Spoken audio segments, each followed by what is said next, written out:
13 श्लोक महला तीजा। सतगुरु जिन्हें न थे व्यो शब्द न की तो विचार, अंतर ज्ञान न आयो मृतक संसार। जिन्होंने मनुष्य जन्म लिया और सतगुरु के साथ मिलाप नहीं किया है, उसके साथ भेंट नहीं की और गुरु के शब्द के साथ जिनकी प्रीत नहीं बनी, जिनकी भावना नहीं बन पाई और शब्द को दृढ़ करने के पश्चात उसका विचार भी नहीं किया, तो कहते हैं ऐसे जीव संसार में जीते हुए भी मुर्दा के समान हैं। ऐसे संसार जो है मृतक के समान, वो संसार में रहते हुए भी मृतक के समान ही जी रहे हैं। उनकी अवस्था जीने की नहीं है, जागृत अवस्था में वो नहीं है, वो मृत अवस्था में है, वो शून्य अवस्था में है। लख 84 फेर पया मर जम्मे होए ख्वार। 84 लाख जूनियों में ऐसे जीव बार बार आवागमन का चक्र काटते रहेंगे, जिएंगे, जन्म लेंगे, मरेंगे, जन्म लेंगे, मरेंगे। उनके ये लगातार इनका ये प्रवाह चलता रहेगा। फिर पया मर जम्मे होए ख्वार, और ऐसा उनकी जीवन की ख्वारी होती रहेगी। वो कभी भी स्थिर नहीं होंगे, कभी निश्चल नहीं हो सकेंगे। सतगुरु की सेवा सो करे जिसनो आप कराए सोए। सतगुरु की सेवा भी वही कर सकेंगे, सतगुरु के शब्द के कमाई भी वही जीव कर सकेंगे जिनके ऊपर परमात्मा आप कृपा करता है, जिन जीवों से आप परमात्मा वो सेवा कराता है, सिमरन करवा लेता है। सारे जीव नहीं कर सकेंगे गुरु के शब्द के दृढ़ करके, गुरु के शब्द की कमाई करके नहीं कर सकेंगे। कोई विरला जीव है जिनके ऊपर परमात्मा आप कृपा करता है। आप जिन जीवों से गुरु के शब्द को दृढ़ करवा लेता है वही सेवा कर सकेंगे। सतगुरु विच नाम निधान है कर्म प्राप्त हुए, क्योंकि पारब्रह्म और गुरु एको जान। परमात्मा सूरज के रूप में गुणों का सागर है, तो गुरु उसकी किरण है। पारब्रह्म गुरु एको जान। परमात्मा और गुरु एक ही रूप है। जो परमात्मा कर रहा है वही गुरु कर रहा है, जो परमात्मा चाह रहा है वही गुरु भी चाह रहा है। इसका मतलब दोनों एक रूप हैं, दोनों एक ही जैसे हैं। जैसा परमात्मा करना चाहता वैसा ही गुरु, क्योंकि दोनों अलग है ही नहीं। परमात्मा सूरज है तो गुरु उसकी किरण है, दोनों एक दूसरे के साथ ही जुड़े हुए हैं। इसीलिए गुरु जी कह रहे हैं कि सतगुरु विच नाम निधान है कर्म प्राप्त हुए। सतगुरु में ही परमात्मा नाम का सागर है और नाम का खजाना सतगुरु के अंदर परमात्मा ने डाल दिया, सतगुरु के अंदर भी डाल दिया। सतगुरु विच नाम निधान है, नाम का खजाना गुरु के अंदर है। गुरु ज्ञान है, गुरु अज्ञानता के अंधेरे को दूर करने वाला है।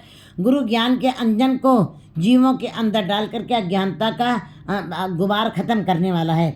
गुरु ज्ञान का सागर है, कर्म प्राप्त है, लेकिन बड़े कर्मों से, बड़े भाग्य से वो प्राप्त होता है। सबको नहीं, जिनके कर्म बड़े अच्छे हैं, भाग्य अच्छे हैं, उन्हीं को प्राप्त होता है।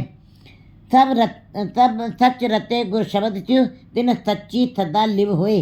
जो सच रते गुरु शब्द च्यू, जो गुरु के शब्द के साथ रत गए हैं, इकमिक हो गए हैं, जिनके ऊपर उसका रंग चढ़ गया है, जाको हर रंग लागो इस युग में, सो कहिए तो सूरज। जो गुरु के शब्द के साथ जुड़ गए वही सूर में है, वही प्रधान है। और से क्यों तिन सच्ची सदा लिव होए, उन्हीं की लिव जो है सच्ची गिनी जाएगी। उन्हीं की सूरत, उन्हीं का ध्यान जो है वो स्थिर होगा, वही समाधिस्थ होंगे और वही निश्चल हो जाएंगे, वही स्थिर होंगे।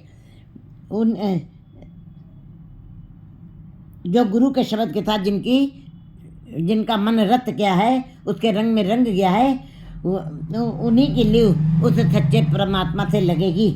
नानक जिसनो मेले ना विछड़े चाहे समावित होए।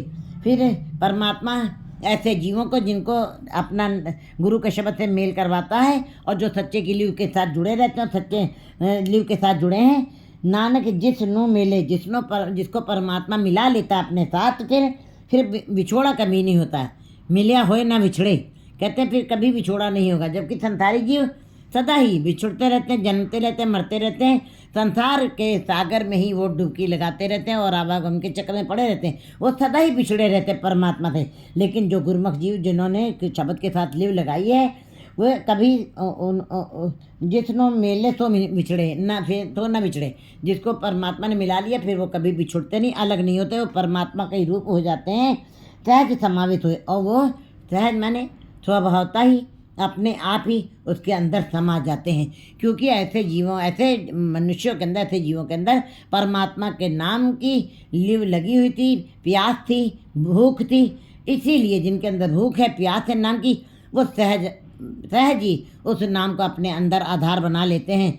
जैसे भूख लगी है हमको, तो 2 रोटी जो बहुत जल्दी शीघ्रता गई है वो सहज भाव से गई। प्यास लगी है, जो 2 गिलास पानी अंदर गया वो बड़े सहज भाव से गया।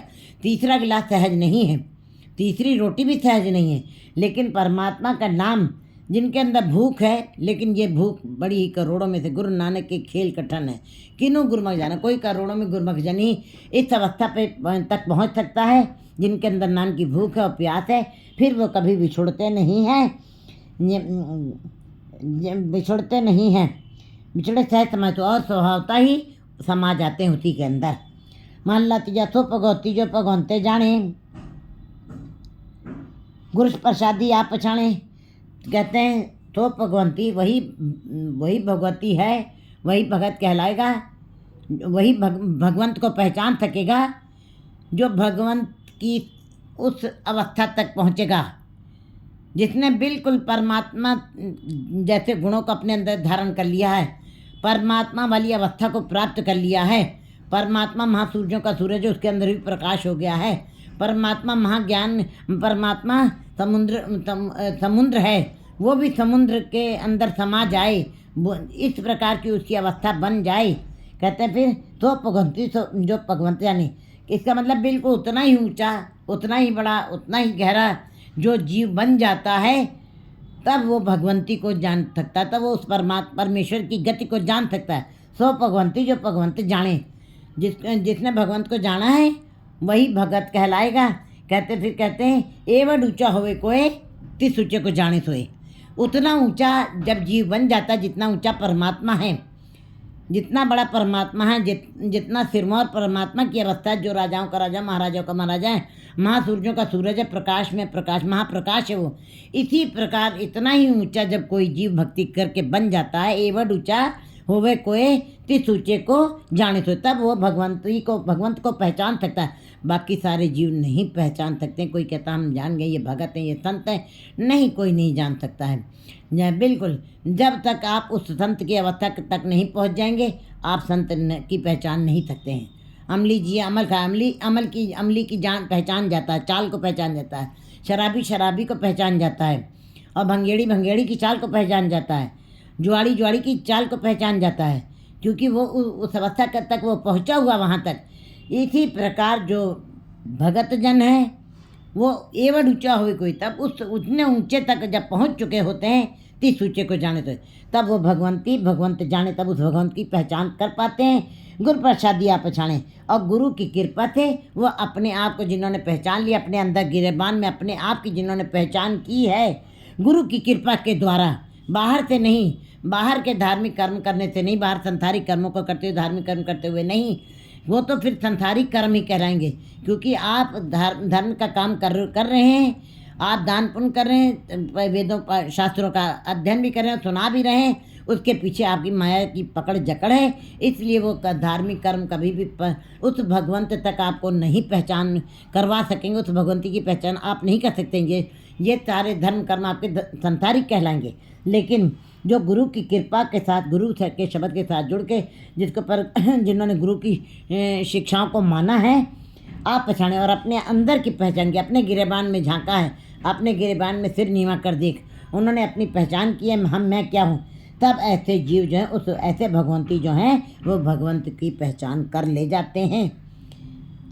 ऐसा भगवंती उत्तम हुए। फिर जिन्होंने गुरु के शब्द के साथ जुड़ा है और हरि नाम का व्याख्यान किया है, हरि नाम का संग्रह किया, उसका व्याख्यान किया है, और फिर भगवंत तक वो पहुँचे, पहचान की है, एवं ऊंचा हुए कोई, उतनी ऊंचाई तक वो पहुँचे, उस अवस्था तक पहुँचे हैं। फिर ऐसे जीव गुरु प्रसादी तावत रखे एकत्र कर आने। फिर ऐसे जीवों का मन जो दौड़ रहा है, हर दम दौड़ता रहता, 24 घंटे 32 घंटे, उनका चंचलता वाला मन हर दम जो चल कर रहा था, वो अब स्थिर हो गया। दौड़ता हुआ मन अब स्थिर हो गया है। कैसे स्थिर हो गया है? जैसे कि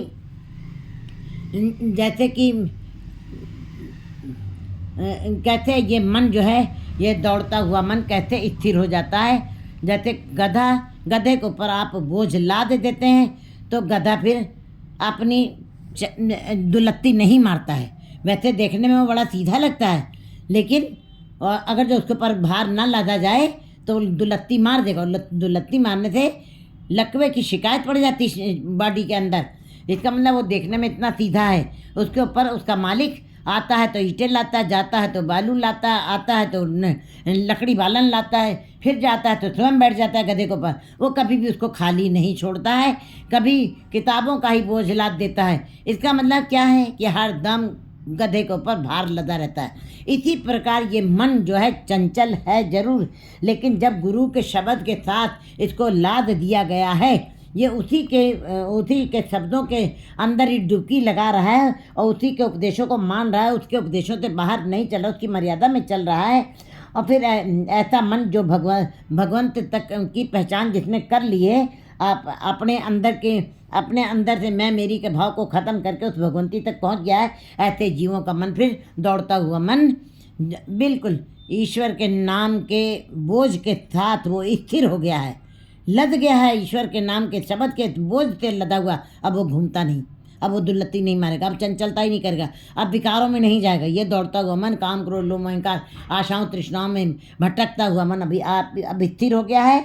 धावत रखे एकत्रीकरण, अब केवल अपने घर में आ पहुँचा है जहाँ पे उसकी असली जगह है। अपने घर में आगे एकत्रीकरण है, अब स्थिर हो गया, निश्चल हो गया है।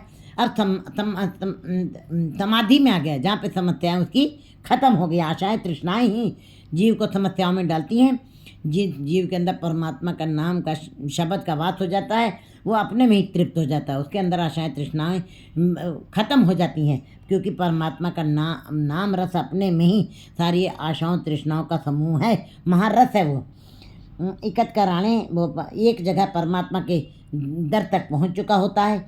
जीवत मरे हर नाम वखाणे, लेकिन ऐसी अवस्था कब आती है जब जीव जो है, लोग कहते हैं मरने के बाद हम नाम जप लेंगे, हम बूढ़े हो जाएंगे तब नाम जप लेंगे। नहीं, गुरु जी कहते हैं जीते जी तुम आप, जैसे जवानी में बड़ा जोर है, जवानी में बड़ी ताकत है, उसके अंदर कितना इंसान पूरे जीवन में 6 पीढ़ियों का धन इकट्ठा करके रख लेता है। इतनी ताकत है बॉडी के अंदर कि इतने थोड़े समय में उसने 6 पीढ़ियों का धन संग्रह कर लिया है। इसी प्रकार अगर जो जीव सोच ले ईश्वर के नाम के साथ जीते जी अपने मन से विकारों को खत्म करके, जीवत मरे हर नाम बखाड़े, अपने जीते जी खेती करो निबेरा, इन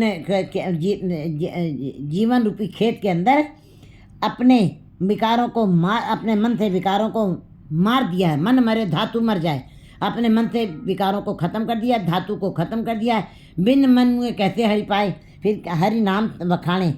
जीवत मरे, जीते जी अपने मन से विकारों को खत्म करना है, धातु को खत्म करना है और फिर हरि नाम का व्याख्यान करना है।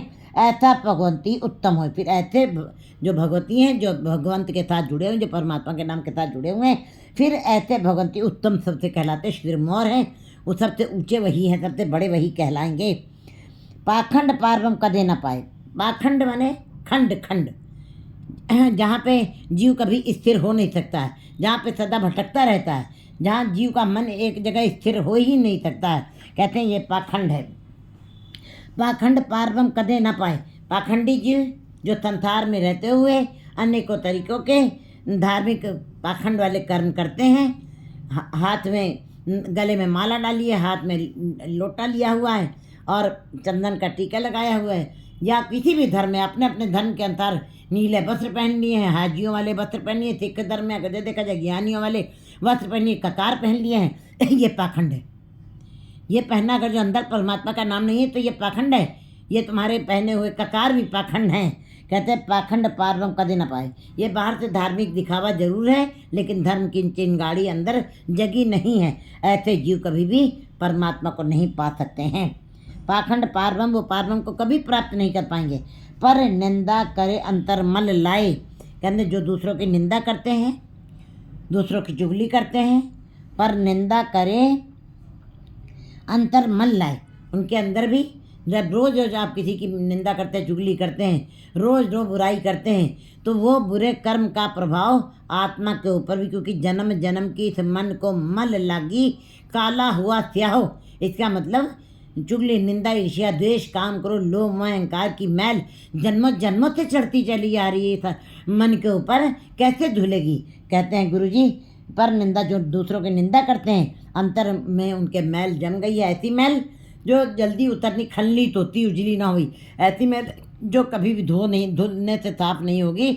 जो 100 तोड़ पाचा 100 बार उसके ऊपर साबुन का रगड़ा लगा दो, तेली का कपड़ा कभी साफ नहीं होता। इसी प्रकार जिस मन के ऊपर ईर्ष्या, द्वेष की और चुगली, निंदा की मैल लग गई है, वो मन मैला हो जाएगा, वो कभी जल्दी साफ नहीं होगा, वो कभी जल्दी साफ नहीं हो सकता है। बाहर मल तो है, मन की जूठ न जाए। बाहर तो जा कर के तुम स्नान पानी करके तुम मैल को साफ कर सकते हो। कहते हैं क्यों सच्चारा होइए, क्यों कूड़े टूटे पाल। कहते हैं सोचे सोच न होई जे सोची लखबार। तुम एक बार नहीं, तुम लाखों बार स्नान कर लो, लेकिन शरीर तो एक बार थोड़ा सा साफ हो जाएगा, लेकिन मन कभी पवित्र नहीं हो सकता। मन कभी पानी से पवित्र नहीं हो सकता है।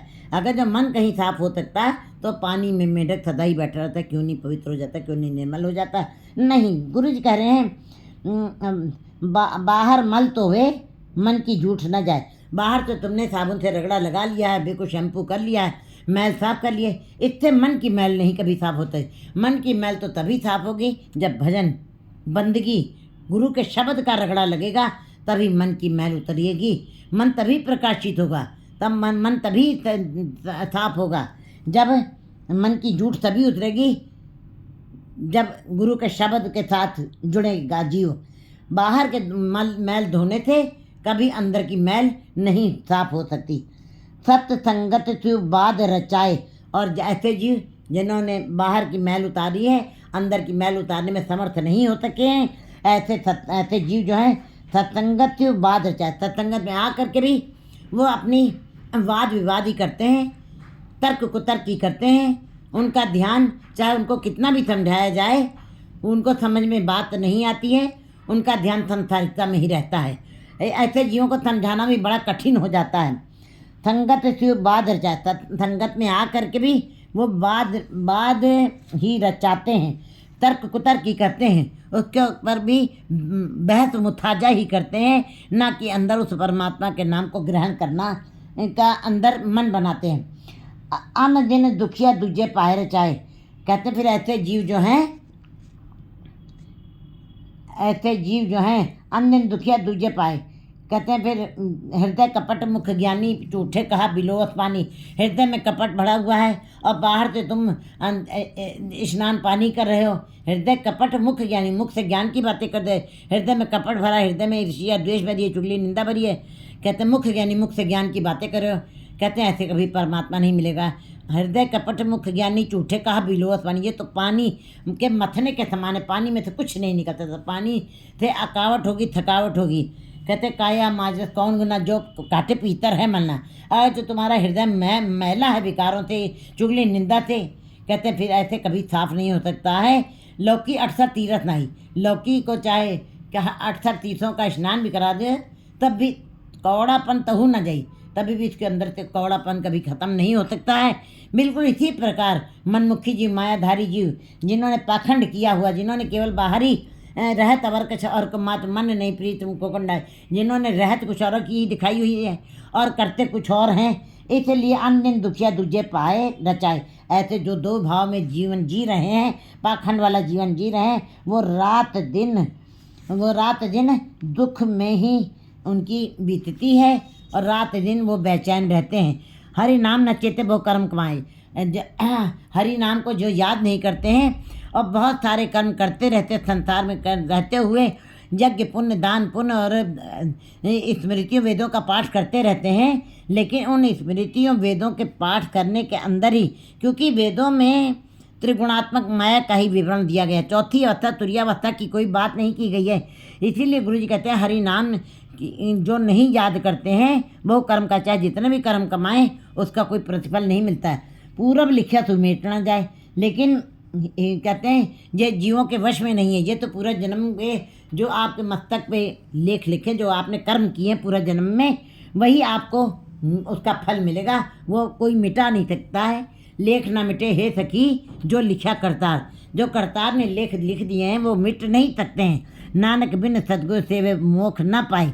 गुरु जी कहते हैं बिना सदगुरु के सिमरन, शब्द के सिमरन से, बिना सदगुरु के मिलाप से, गुरु के शब्द के कमाई से मोक्ष न पाए। मुक्त नहीं हो सकते तुम, आज़ाद नहीं हो सकते, परम पद की अवस्था तक तुम नहीं पहुँच सकते हो, बंधनों में ही रह जाओगे। पौड़ी सतगुरु जिन्नी त्याया थे कड़ न सवाई। जिन्होंने सतगुरु त्याया, जिन्होंने सतगुरु का ध्यान किया है, शब्द के साथ जुड़े हैं और शब्द के साथ जुड़ करके उन्हीं के उपदेशों के पर, उन्हीं के हुक्म को मान रहे हैं, हुक्म मनिए सुख पाइए, ऐसे जीवन ने फिर उनको उनकी इंद्रियां उनके वश में आ जाती हैं। उनकी इंद्रियां फिर संसारिक नहीं रह जाती हैं, वो इंद्रियजित बन जाते हैं। उनकी इंद्रियां फिर निरंकार को देखती, मूंद लिए दरवाजे बाजीले अनहद बाजे थे कड़न थवाई। उनकी इंद्रियां अपने वश में आ जाती हैं। सतगुरु जिन्नी त्याय से त्रिपत अघाई, जिन्होंने सतगुरु के शब्द के साथ जुड़ करके उनके उपदेशों को माना है, वे सदा ही तृप्त रहते हैं। उनके अंदर कोई आशाएं, तमन्नाएं, कामनाएं, तृष्णाएं नहीं रह जाती हैं। वे अघा, वे सदा ही तृप्त रहते हैं। उनको किसी चीज़ की ज़रूरत नहीं रह जाती, क्योंकि परमात्मा के नाम में अपना एक अलग सा आनंद है, जिस आनंद का कथन नहीं किया जाता, जिस आनंद को कहा नहीं जा सकता, जिस आनंद को पूरा देखा नहीं जा सकता, जिस आनंद को कोई विवरण नहीं दे सकता। जो गूंगे मिठाई का उसका केवल अनुभव किया जा सकता है। वो एक अनुभव है अंदर का, जिसके अंदर जीव सदा ही विकास में रहता, खेड़े में रहता। नानक भगता सदा विकास। सतगुरु जिन्नी त्याया तिन जम डर नहीं। जिन्होंने सतगुरु के शब्द के साथ प्रीत की है और उसी का ध्यान किया है, उनको यमराज का भय नहीं रह जाता है। यमराज उनको छू नहीं सकता, क्योंकि वो परमात्मा के साथ जुड़े रहते हैं। उनसे यमराज बड़ी दूर रहता है। जम डर नहीं, उनको यमराज का मौत का कोई डर नहीं रह जाता, क्योंकि जो अकाल को याद करते हैं वो काल से परे हो जाते हैं। वो काल से परे, क्योंकि परमात्मा अकाल पूर्वक है। वो उसने काल स्वयं बनाया, समय परमात्मा ने स्वयं बनाया, परमात्मा समय में नहीं है। और जो अकाल को याद रखते हैं सदा, वो भी अकाल जैसे निर्भय बन जाते हैं। जिन हर निर्भव ध्याया जी, तिनका पौ सब गवाती। सतगुरु जिन्नी त्याया तिन जम डर नहीं, जिनको हुआ कृपालु हर थे सतगुरु पैरी पाई। लेकिन गुरु जी बता रहे कि ऐसे संसार में जीव बहुत हैं जिन्होंने सतगुरु का ध्यान नहीं किया है, जो सतगुरु के शब्द के साथ जुड़े ही नहीं हैं। ऐसे बहुत सारे जीव हैं संसार में, जो संसार में ही लिप्त हैं। लेकिन ऐसे बड़े कम जीव हैं, ऐसे बहुत ही विरले जीव हैं जिनको हुआ कृपाल, जिनको पर परमात्मा ने कृपा कर दी हो और हरि से सतगुरु पैरी पाई, जिनको पर परमात्मा कृपा कर देता है, वे उनको परमात्मा सतगुरु के साथ मिलाप करवाता है और फिर वो हरि से मिलाप करवा देता है। हरि पैरी पाई, फिर वो हरि के चरणों में सदा के लिए निव जाते, झुक जाते हैं। तिन इत्थे उत्थे मुख उजले हर दरगे पैदे जाई। फिर यहाँ पे संसार में भी उनके मुख उजले होते हैं और परमात्मा के दरबार में भी वो शोभित होते हैं, मान पाते हैं। उनके मुख उजले होते हैं। जिन्नी नाम ते आया गए मशक्कत काल, नानक ते मुख उजले और केती छुट्टी नाल। और जो उनका पल्ला पकड़े हुए थे, जो उनके साथ जुड़े हुए थे, वे भी, उनके भी मुख उज्जवल हो गए। वे भी परमात्मा के दरबार तक पहुँच गए, वे भी आज़ाद हो गए। जैसे कि कैसे हो जाता है, ऐसे कि जैसे एक चंदन का पेड़ जंगल में लगा है तो पूरी वनस्पति को वो खुशबू दे देता है। यहाँ तक कि नीम के पेड़ में भी वो अपनी सुगंध डाल देता है। जबकि नीम की जड़ भी कौड़ी है, उसके फल भी कड़वे हैं, उसके पत्ते भी कड़वे हैं, उसकी शाखाएं भी, उसके तने भी कड़वे हैं। लेकिन नीम, इसका भाव ये है कि विकारों से भरे हुए जीव भी अगर जो गुरुमुख जीवों के पास आ जाते हैं तो गुरुमुख जीव उनके अंदर भी, विकारी जीवों के अंदर भी नाम की खुशबू डाल देते हैं। जैसे कि आपने डीओ लगाया है तो दूसरे को उसकी खुशबू पहुंच जाती है। लेकिन कहते बाँस के अंदर खुशबू नहीं आती। बाँस का पेड़ तो वहाँ लगा हुआ था, क्यों नहीं खुशबू आई? क्योंकि बाँस दोनों तरफ से थोथा है, अहंकारी है, वो लंबा है, वो ऊंचा उसको अपने लंबाई का अभिमान है, उसको अपनी ऊंचाई का ज्ञान अभिमान है, इसलिए उसके अंदर बांस बढ़ाई फूकिया। कहते हैं बिल्कुल उसके अंदर कोई कभी भी वो फूक ही जा सकती, दोनों तरफ से फूक जा सकती है, वो अंदर से होता है। बिल्कुल मनमुखी जीव जो मायाधारी हैं, उनको चाहे गुरुमुख जी कितना भी समझाने की कोशिश करें, नानक रलाया ना रले, जिदू किदू समझाया जाए, कैसे समझाया जा सकता है ऐसे जीवों को। तो गुरु जी बता रहे तीन ऐथे उत्थे मुखले जो गुरु के शब्द के साथ जुड़ते हैं, उनके ये लोक और परलोक दोनों सुहेले हो जाते हैं। 14